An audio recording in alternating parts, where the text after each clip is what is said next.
1-1. يسالني خالد جاسم، يسالني محمد السهلاوي كم النتائج؟ استراليا والعراق 1-1. في باقي انتهت. الحمد لله. المباراة لسه. الحمد لله يا رب، اهم شيء احنا 3 نقاط، هذا شيء اضافي لنا كويس، النتيجه من صالحنا ان شاء الله. المباراه الجايه تكون فال خير لنا ان شاء الله، والله يكرمنا ب3 نقاط حكم انه في ارضنا. ودعوات الجمهور السعودي، الشعب السعودي، اللعيبه اليوم ما قصروا وتعبوا اليوم. ان شاء الله يعني احنا راجعين، مباراه قريبه تكون 4 ايام 5 ايام، ان شاء الله نحاول نحرز 3 نقاط الجايه. سهلاوي ولا صعباوي ولا وشو يعني؟ ما شاء الله عليكم انتم والنجوم الثانيين اليوم. سهلتوا المباراه فترات، صعبتوها في مباراه، الجول وظهرك للباب حطيته بسهوله ما شاء الله عليك. لعبتوا فينا شوي في الجمهور شوي. والله تعرف هي المباراه يعني في ارض منتخب تايلاند، هو كان الهدف الاول هو مفتاح للمباراه، قدرنا نسجل هدف وحافظنا، الله كرمنا بالثاني والله كرمنا بالثالث، هذا المهم.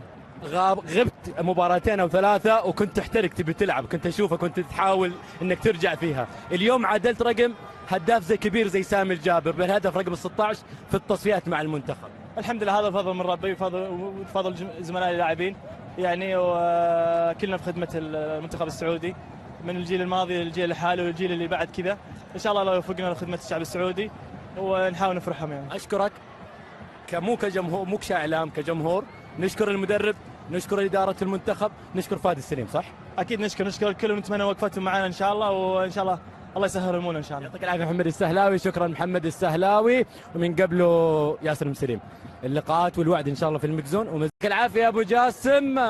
نجوم المنتخب حيكون معنا ياسر مسلم، السهلاوي وتيسير. تبوا تلعبون باعصابنا في المباراه، تسهلونها شوي، تصعبونها شوي، تلعبوا باعصاب الجمهور. ما شاء الله، الحمد لله على هذا الفوز، الف مبروك للشعب السعودي.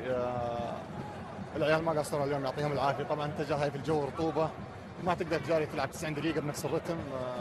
لعبتوا في الشوط الثاني. بدايه الشوط الثاني تغير تكتيك الفريق التايلندي، اتوقع انه لعبوا 5 قدام، فكانت الخطوره من عند الاطراف، لكن الحمد لله يعني في الاخير احنا استطعنا ان نسجل هدفين، كسبنا المباراه 3-0، وهذا 3 نقاط مهمه في مصير. حارس وعنده غيابين مدافعين من 4، ما حسنا باي تاثير.